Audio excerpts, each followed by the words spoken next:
Bueno, muy bien. Vamos a Gálatas, por favor. Gálatas 5, 16 al 26. Las obras de la carne y el fruto del espíritu. Si de pronto alejo un poquito el micrófono, me hacen señas si no se está escuchando. Dice desde el 16 al 26. Digo pues, andad en el espíritu y no satisfagáis los deseos de la carne, porque el deseo de la carne es contra el espíritu y el del espíritu es contra la carne. Y estos se oponen entre sí para que no hagáis lo que quisierais. Pero si sois guiados por el espíritu, no estáis bajo la ley. Manifiestas son las obras de la carne, que son adulterio, fornicación, inmundicia, lujuria, idolatría, hechicería, enemistades, pleitos, celos, iras, contiendas, divisiones, herejías, envidias, homicidios, borracheras, orgías y cosas semejantes a estas. En cuanto a esto, os advierto, como ya os he dicho antes, que los que practican tales cosas no heredarán el reino de Dios. Pero el fruto del Espíritu Santo es amor, gozo, paz, paciencia, benignidad, bondad, fe, mansedumbre, templanza. Contra tales cosas no hay ley, pero los que son de Cristo han crucificado la carne con sus pasiones y deseos.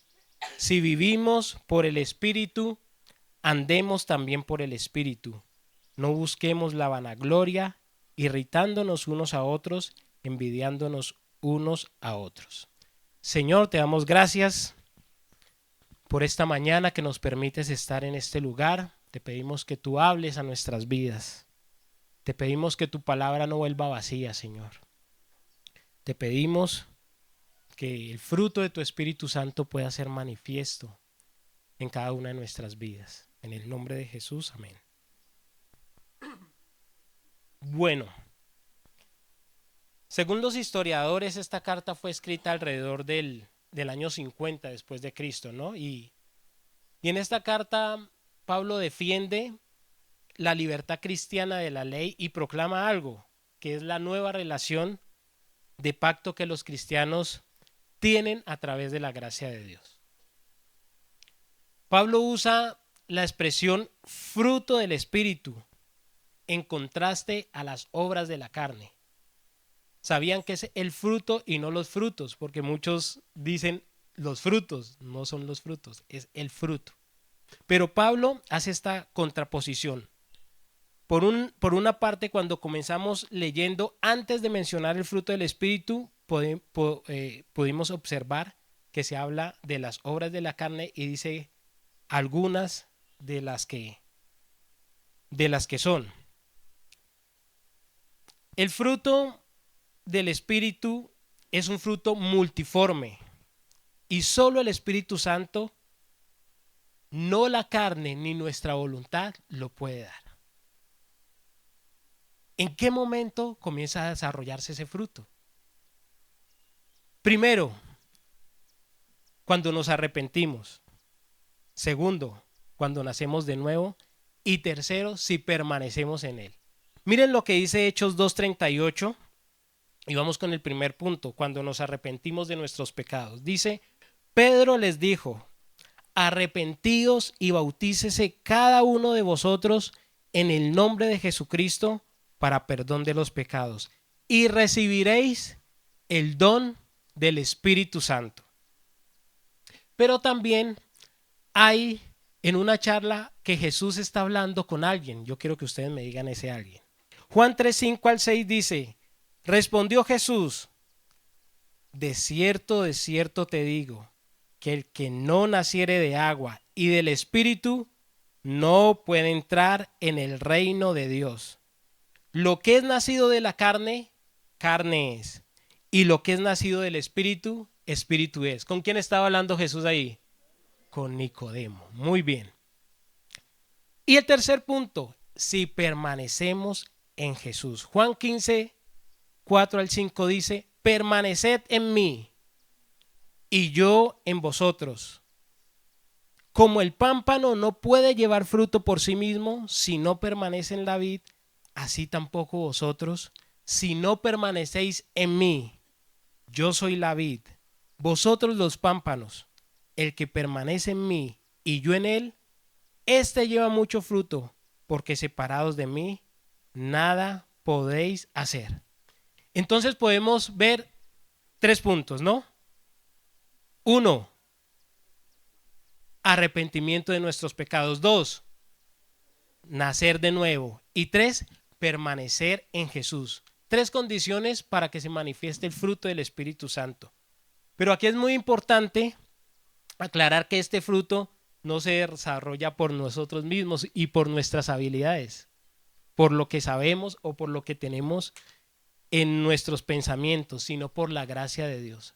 Efesios 2, 8 al 9 dice: navegantes, porque por gracia sois salvos por medio de la fe, y esto no de vosotros, pues es don de Dios, no por obras, para que nadie se gloríe. Entonces, si el fruto del Espíritu es activado o empieza a desarrollarse en nosotros, como lo mencionamos en los 3 puntos, aunque la naturaleza pecaminosa luche contra la nueva naturaleza, la carne contra el espíritu, en la vida del cristiano debe ser más evidente el fruto del Espíritu Santo. ¿Escucharon, iglesia? Aunque las dos naturalezas luchen, en la vida del cristiano debe ser más evidente el fruto del Espíritu Santo. Su fruto y no el fruto de la carne debe ser más evidente. Por eso Gálatas 2:20 dice: con Cristo estoy juntamente crucificado, y ya no vivo yo, mas vive Cristo en mí. Y lo que ahora vivo, ¿en qué?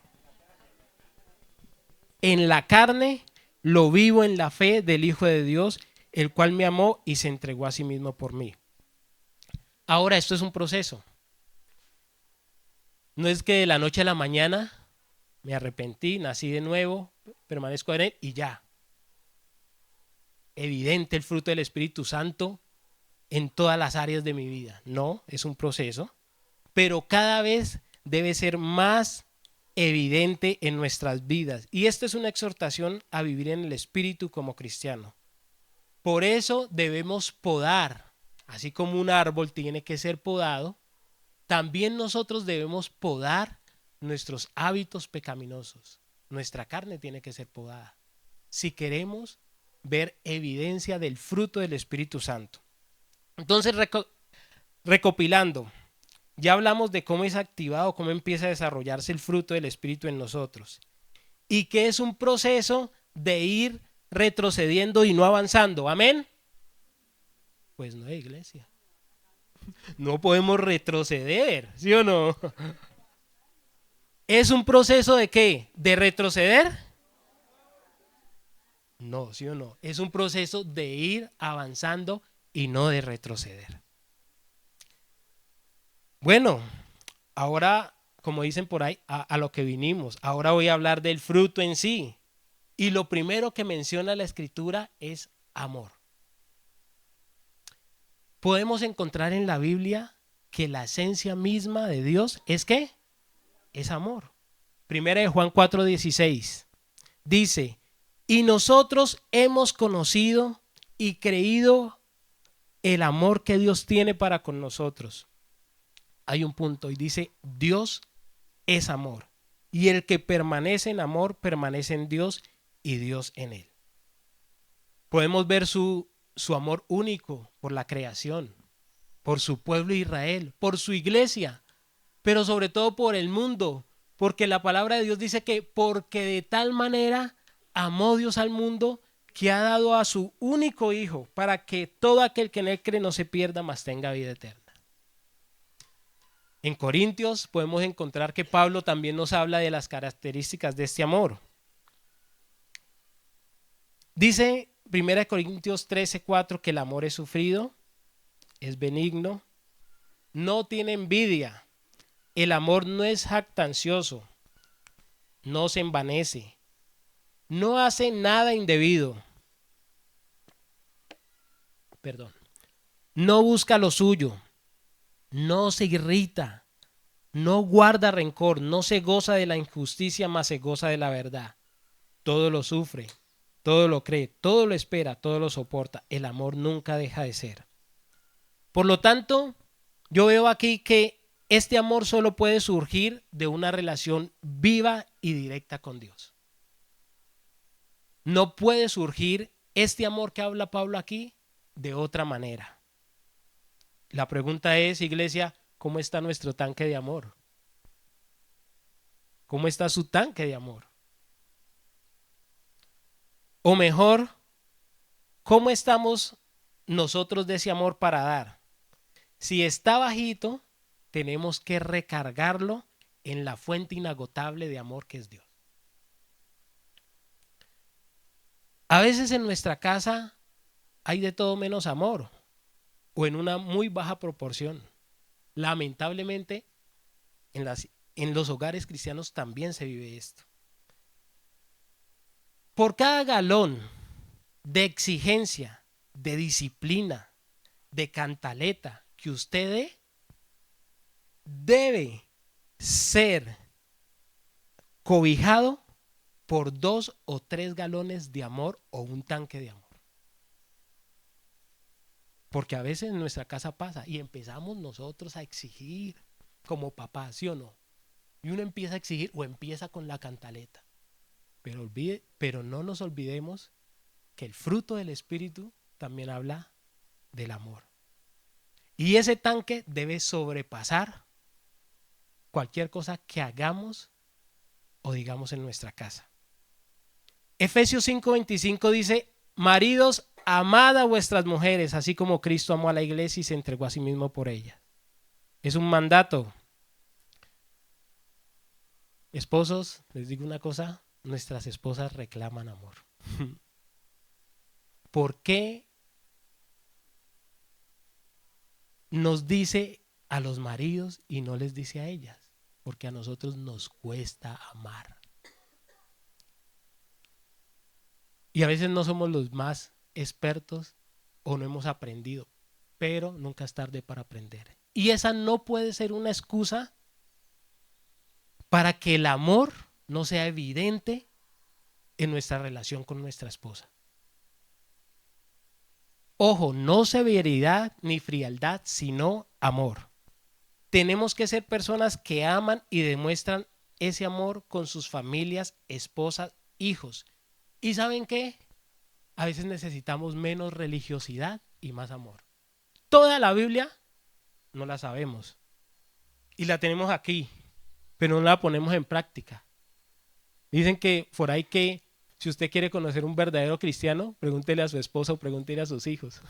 O como dicen por ahí, papá, a mí a veces me gustaría que tú llevaras, que tú llevaras todo esto, mi casa, a la iglesia, porque es que tú en la iglesia eres uno y tú acá eres otro con nosotros. ¿Cómo está nuestro tanque de amor, iglesia? ¿Cómo está su tanque de amor? Seguimos con el gozo. ¿Qué es el gozo? ¿Ustedes qué es el gozo? Alegría. ¿Cómo? Contentamiento, plenitud. No depende de las circunstancias. Excelente. Todo eso es gozo. Pero les cuento algo con respecto al gozo, que el gozo es anhelado por el hombre, pero solo lo obtiene cuando se encuentra a Dios. El hombre puede retener gozo en la proporción en que crece en el conocimiento del Señor. Si usted crece en el conocimiento del Señor, es una forma para usted retener el gozo. Dios es el autor del verdadero gozo, como también de toda buena dádiva. Y hay gozo cuando nos arrepentimos, cuando lo buscamos y cuando hacemos su voluntad. ¿Qué impide o limita el gozo en una persona? Dentro de las muchas cosas que hay que limita el gozo, yo pude identificar 2 muy específicas. Una que es la amargura y otra que son las pruebas. Iglesia, en Hebreos 12:15 dice, mirad bien, no sea que alguno deje de alcanzar la gracia de Dios, brotando alguna raíz de amargura. Que brotando alguna raíz de amargura, os estorbe y por ella muchos sean contaminados. Santiago 1:2 dice, hermanos míos, tened por sumo gozo. ¿Por sumo qué? Gozo, cuando os halléis en diversas pruebas. Pero hay una esperanza y el Señor nos dice que es una esperanza eterna. En Apocalipsis 21:4 dice, enjugará Dios toda lágrima de los ojos de ellos. Y ya no habrá muerte, ni habrá más llanto, ni clamor, ni dolor, porque las primeras cosas pasaron. Esa es nuestra esperanza. Hay un gozo eterno. Esto pasará. Tranquilos. Dios tiene todo bajo control. Paz. Dios es un Dios de paz. Y esta afirmación aparece con frecuencia en las Escrituras. Miren que en 2 Corintios 13:11 dice, por lo demás, hermanos, tened gozo, perfeccionados, consolados y sed de un mismo sentir y vivid en paz, y el Dios de paz y de amor estará con vosotros. ¿Y el Dios de qué? De paz y de amor. Para gozar de la paz de Dios tengo que obedecer a Dios. La pregunta es, ¿Jesús es tu paz? En este momento de tu vida, bajo las pruebas que estás viviendo, bajo las circunstancias, ¿Jesús es tu paz? ¿Puedes experimentar la paz de Dios o hay algo que te lo está impidiendo? Efesios 2:14 dice, porque Él es nuestra paz, que de ambos pueblos hizo uno, derribando la pared intermedia de separación. Una de las formas, iglesia, de experimentar la paz de Dios es perdonando. ¿Cómo estás tú de perdón? El Señor nos habla de perdonar constantemente y una de las formas para experimentar esa paz es perdonando. Tal vez algo que te está robando la paz es algo que no has perdonado. ¿Qué puede quitar esa paz? Algo relacionado con nuestro pasado. Y a veces, iglesia, nos damos palo por cosas que el Señor ya nos perdonó hace rato. Nos damos palo y Señor perdona, pero hace rato te perdoné, Señor perdóname, no pues que yo eso tan malo que hice que yo no sé. Nos damos palo constante y ya pasó. Hay muchas cosas relacionadas con la depresión que tienen que ver con el pasado, de las cuales usted se sigue dando látigo y que el Señor ya lo perdonó. Segunda de Corintios 5:17 dice, de modo que si alguno está en Cristo, nueva criatura es. Las cosas viejas pasaron. He aquí todas son hechas nuevas. También el presente, el día a día, el estrés, las preocupaciones, las cargas. Pero ¿sabe qué dice el Señor en Mateo 11:28? Venid a mí todos los que estáis trabajados y cargados y yo os haré descansar. Miren que es un verbo y ese verbo no está en pasado, pero tampoco está en futuro, está en presente. Venid hoy. Hoy es el tiempo para que usted deje sus preocupaciones. Ese estrés que usted carga es el día de hoy que el Señor lo está llamando. Venid hoy a mí. Pero también el futuro. Ahorita hay algo muy de moda que es la ansiedad, ¿no? Andamos ansiosos por todo.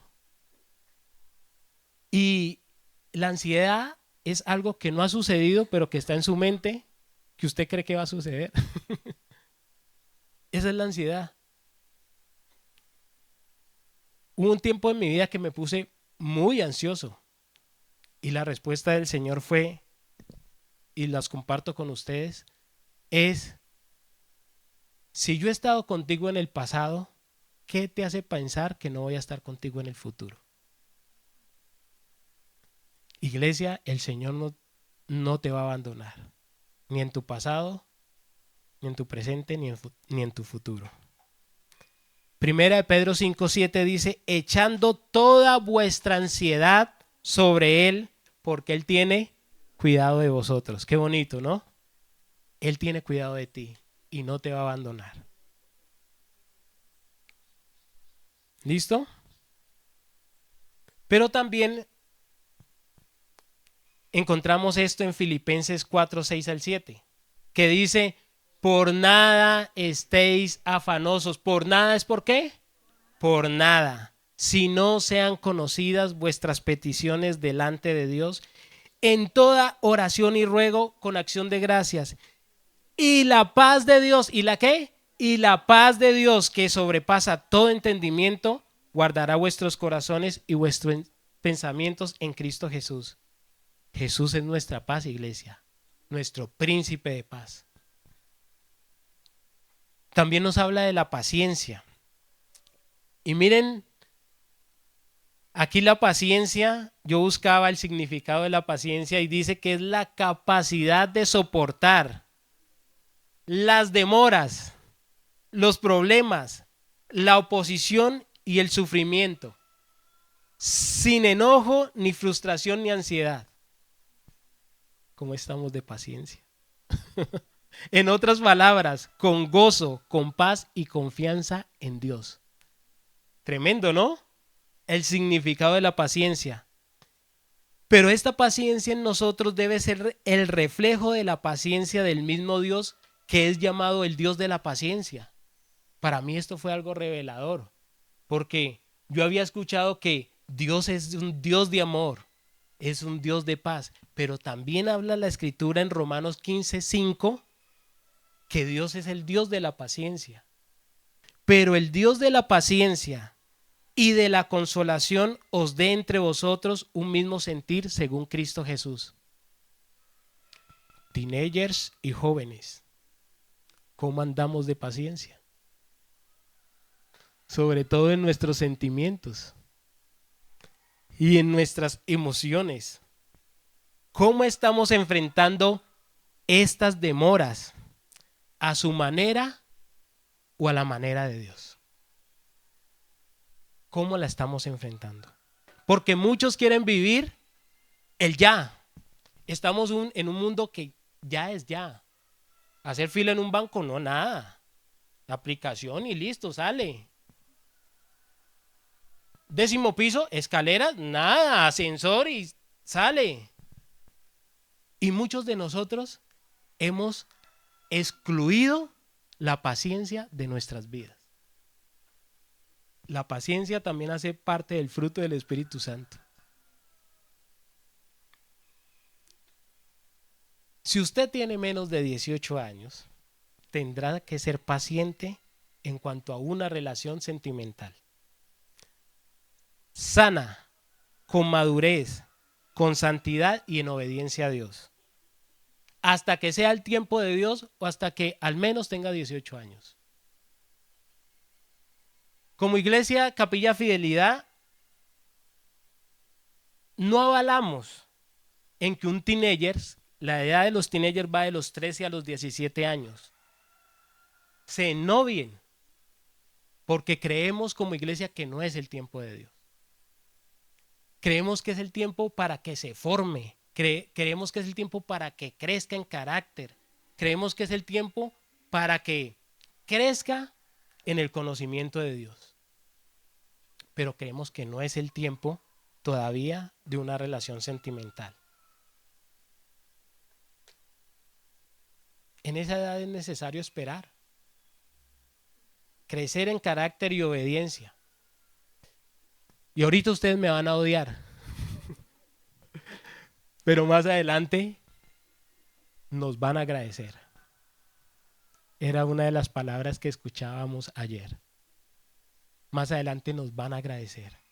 Porque muchos de ustedes creen que cuando uno se casa, desaparecen los problemas. Y cuando uno se casa y no ha trabajado en el carácter, Dios no ha trabajado en el carácter, se multiplican los problemas en uno y se multiplican por 2 porque ahora tiene a otra persona que no ha trabajado en su carácter. Muchachos, ¿cuántos de nosotros nos hubiéramos ahorrado tantos problemas en nuestros sentimientos si un día, conforme a la palabra de Dios, o consejeros nos hubieran dicho estas palabras? Espera y fórmate y crece en el Señor.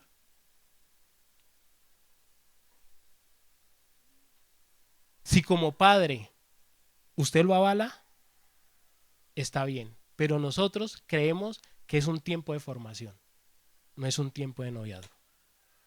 Santiago 1:3 dice: sabiendo que la prueba de vuestra fe produce paciencia, mas tenga la paciencia su obra completa, porque para que seáis perfectos y cabales sin que os falte cosa alguna.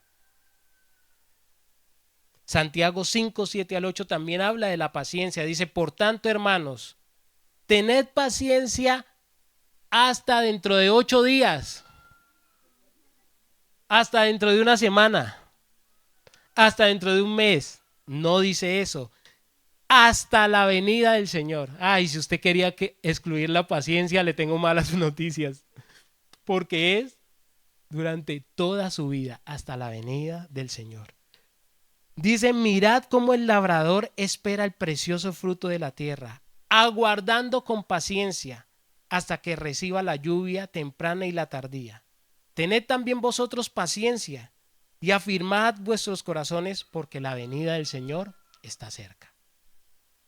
Recordemos, teenagers, jóvenes, no es en nuestro tiempo, es en el tiempo de Dios. El Salmo 31:15 dice: en tu mano están mis tiempos.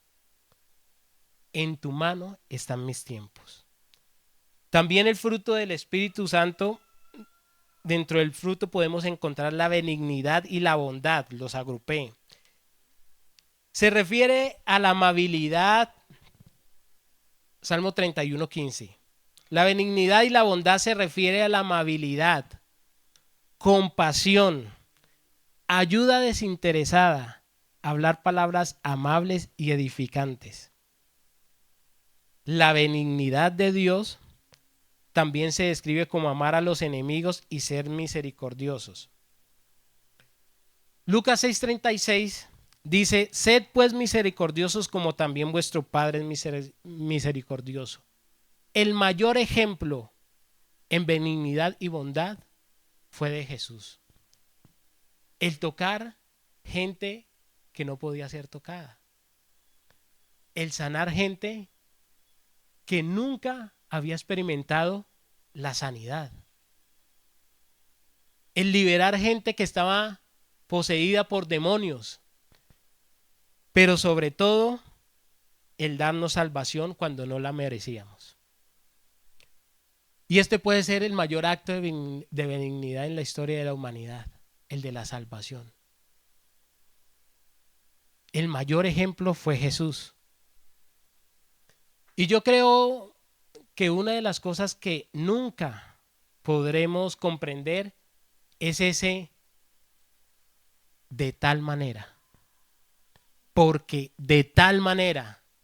Porque de tal manera. Ese de tal manera está lleno de tanto amor, benignidad, bondad y rodeado de un plan de salvación perfecto para que nosotros tuviéramos vida eterna. ¿Han visto las películas de policías cuando están atrapando a algún narcotraficante o algo así? En la foto de la mitad está el objetivo. Y hay un poco de flechas con otras fotos que dirigen. Por acá fue la ruta, la conexión, hay otra ruta de conexión con otras personas. Pues ese fue el plan de salvación, completamente bien hecho, detallado, para que no se escapara absolutamente nada y para que usted y yo tuviésemos vida eterna. Ese fue el plan de salvación. La pregunta es: ¿cómo estamos de benignidad y bondad en nuestras casas, en nuestros trabajos, en nuestros vecinos, con nuestra iglesia?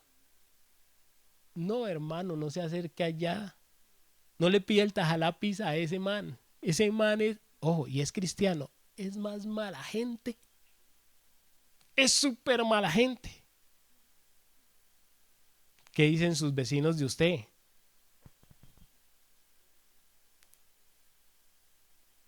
¿Cómo estamos de benignidad y bondad, iglesia? Esto no se demuestra o no se retiene. Esto se demuestra con palabras y con acciones.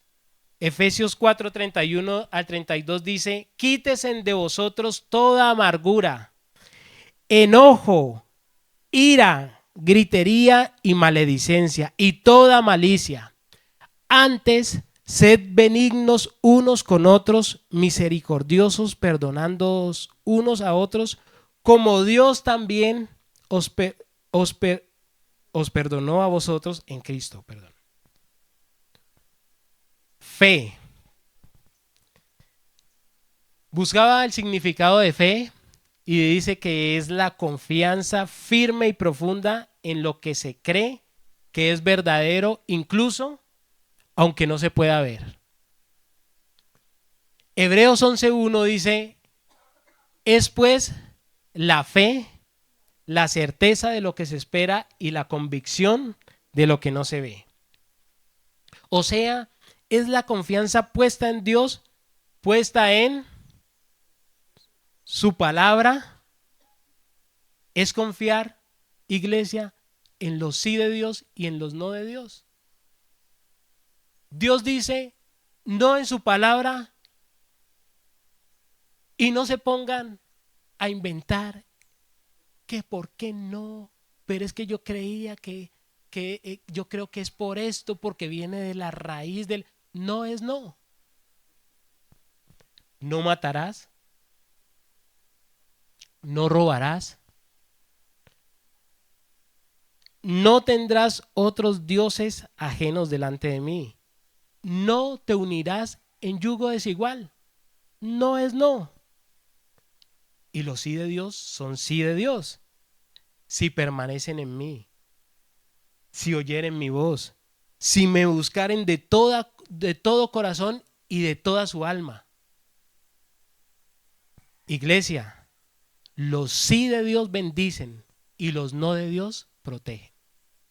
Que no se les olvide esto.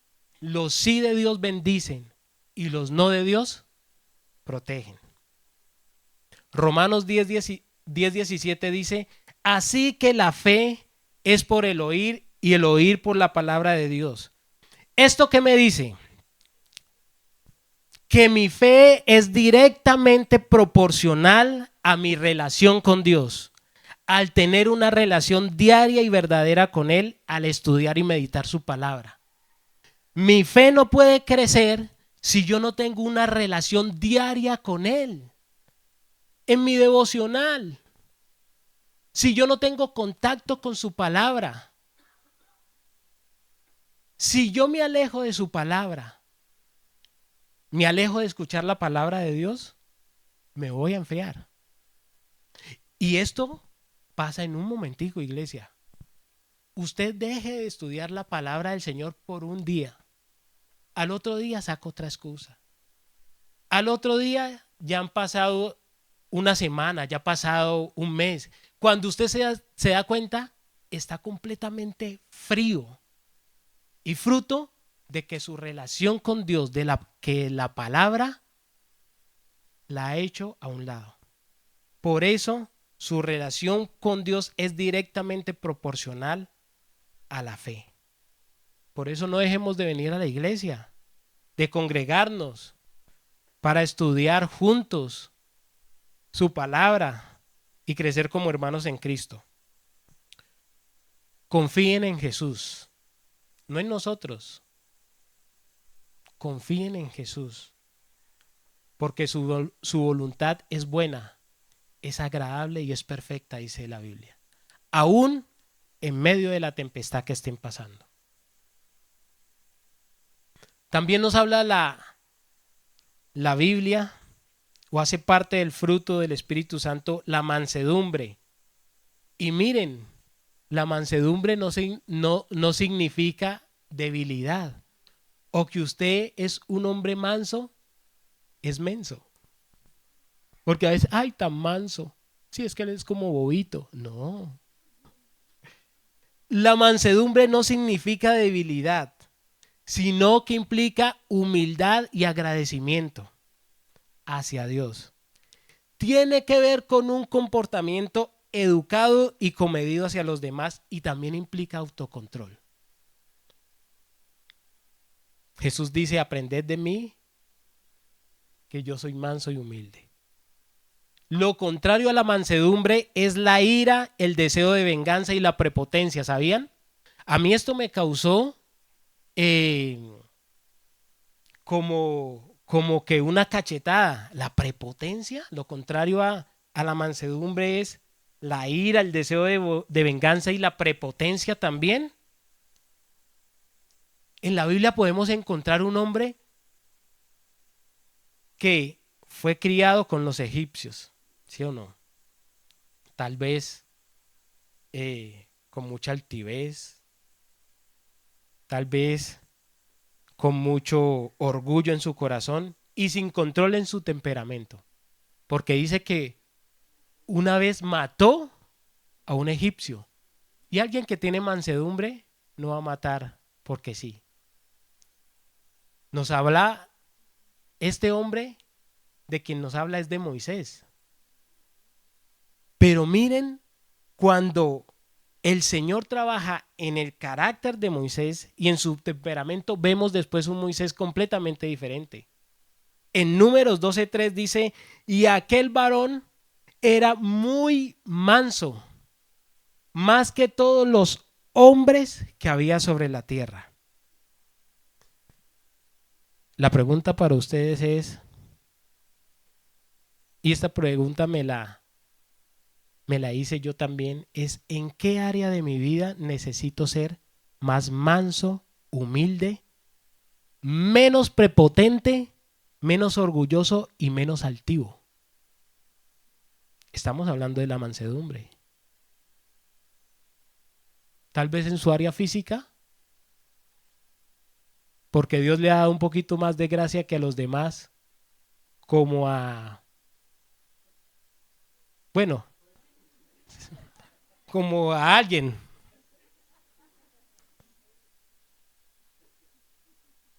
o, o en lo ministerial, si ya está en la alabanza, si ya pasó navegantes,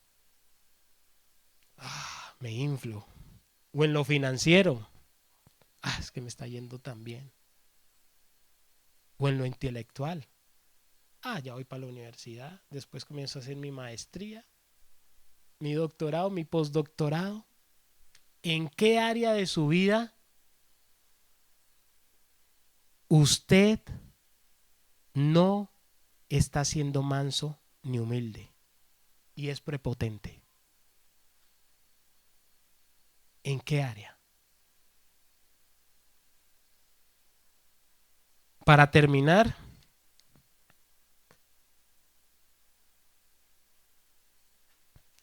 quiero hablar también de la templanza o dominio propio. Y la templanza o dominio propio es la virtud de controlar los pensamientos, las palabras y las acciones y de vivir con moderación. Ojo, no con ostentación, sino con moderación. Miren, el dominio propio nos impide hacer cosas que nos vamos a arrepentir toda la vida. Ejemplo, una infidelidad. Si usted no tiene dominio propio, se puede tirar toda la vida de sus hijos y la vida de las generaciones de allí para allá. Maltratar a la esposa, con palabras y con hecho. Dominio propio en sus palabras. El pelear. Si usted no tiene dominio propio, puede caer en un vicio y nunca salir de ahí. O matar a alguien. Consecuencias para toda la vida. Puede que el Señor lo perdone, pero Ahí está, el matar a alguien. Necesitamos dominio propio sobre nuestros pensamientos, sobre nuestras emociones, sobre nuestras palabras y comportamientos. No tenemos dominio propio ni para mandar un WhatsApp. ¿Sí les ha pasado? Envían ustedes el WhatsApp. Tun, tun, los dos chulitos. ¿Y este por qué? No me responde. ¿Qué se está creyendo? ¿Por qué no me responde ya? Y me va a escuchar. Lo voy a escribir sin ni una grosería, pero se va a acordar de qué, del día en que nació. Y empiece usted a escribir sin dominio propio, sin una cantidad, escribiendo una cantidad de cosas que van a traer una cantidad de consecuencias. Dominio propio. Dice Filipenses 4, 8 al 9, por lo demás, hermanos, todo lo que es verdadero, todo lo honesto, todo lo justo, todo lo puro, todo lo amable, todo lo que es de buen nombre, si hay virtud alguna, si hay algo digno de alabanza, en esto pensad. Lo que aprendisteis y recibisteis y oísteis y visteis en mí, esto haced, y el Dios de paz estará con vosotros. Iglesia, necesitamos como iglesia crecer en el dominio propio. En lo que escuchamos, iglesia, en lo que escuchamos necesitamos dominio propio. Escuchamos algo de alguien y lo damos por hecho. No escuchamos la otra parte. Dominio propio en lo que escuchamos. Si usted escucha algo de alguien, ¿por qué lo da por hecho? Y a veces nos vamos contra esa persona con una seguridad tan. ¿Y a ustedes no les ha pasado que cuando escuchan la otra parte es como si se estrellaran con el mundo? Ay, yo no sabía eso. Ay, yo no sabía que eso había pasado ahí. Así. Iglesia, dominio propio. Decisiones apresuradas que tomamos. Buenas tardes. Les hablamos del banco tal. Tiene una tarjeta aprobada por 20 millones de pesos. 20 millones de pesos. 20. Y endeudado uno hasta las nubes. 20 millones. No, pero... y le habla uno como con pesar al del banco, ¿no? Como si le digo que no, él me puede hacer algo. Aunque no me vea. ¿Lo puedo pensar? No, tiene que tomar la decisión ahorita. Y empieza uno. ¿Lo puedo hablar con mi esposo? No, tiene que tomar la decisión ahora. Bueno, sí, démela. Dominio propio, iglesia. Hasta para tomar decisiones y hasta para decir no. Hay que tener dominio propio. Con nuestras palabras, con nuestras acciones, con nuestros ojos. Nosotros tenemos una batalla campal, hombres, con nuestros ojos, pero es campal. Y allí también tenemos que mostrar el dominio propio. Pero también, iglesia, ya les he dado palo a quienes, a teenagers, a hombres, a todo el mundo. Bueno, también necesitamos dominio propio, iglesia, con nuestra lengua. Dominio propio con nuestra lengua. A veces, esto me lo dijo tal persona y es un teléfono roto y usted le va añadiendo y el otro le va añadiendo y el otro le va añadiendo. ¿Qué está saliendo de su boca que necesita dominio propio? O usted necesita en su boca dominio propio.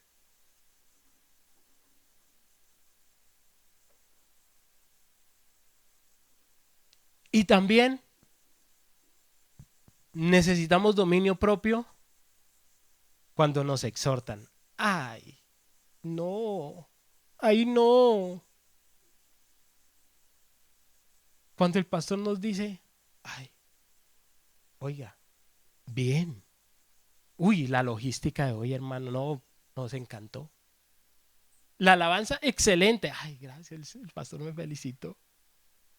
Pero ustedes saben que dentro de su formación, dentro de la Biblia también habla de la exhortación. ¿Quién es usted cuando lo exhortan sus autoridades? Yo pienso que por ahí no es. Mira, la Biblia dice, no me gustó lo que me dijo ese pastor. No me gustó. Yo no vuelvo por allá. Yo no vuelvo. A mí me gusta cuando me felicitan, pero cuando me exhortan, no. ¿Quién es usted cuando lo exhortan? Cuando le exhortan, reacciona. Me voy de aquí. Me voy de esta iglesia. Me voy. No, que... Necesitamos dominio propio cuando nos exhortan, porque no son palabras bonitas tampoco. Para terminar, quiero terminar con estos dos versículos. Segunda de Pedro 1:6 dice: vosotros también, poniendo toda diligencia por esto mismo, añadid a vuestra fe virtud, a la virtud conocimiento, al conocimiento dominio propio, al dominio propio paciencia, a la paciencia piedad. Y miren qué dice 2 de Timoteo 1:7: porque no nos ha dado Dios espíritu de cobardía, sino de poder, de amor y de dominio propio. Vamos a orar, iglesia.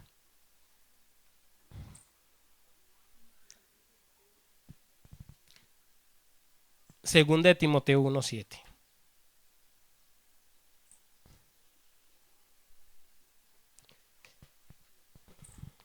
Gracias, Dios, por esta tu palabra, por este tiempo.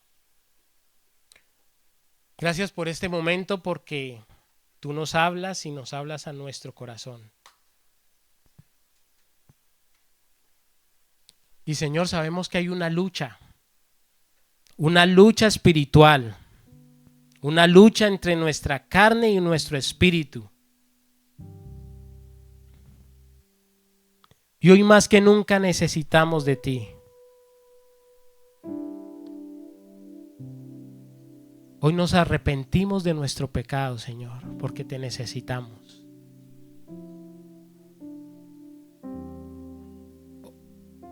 Hoy, Señor, reconozco que necesito nacer de nuevo, porque este fruto no ha sido evidente en mi vida. Y en este 2025 necesito otra vez volver a ti, porque me he separado de ti y no he permanecido en ti.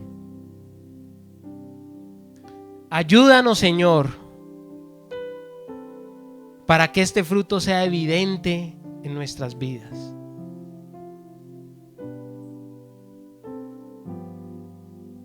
Trabaja, Señor, en nuestro carácter, por favor, en nuestra vida.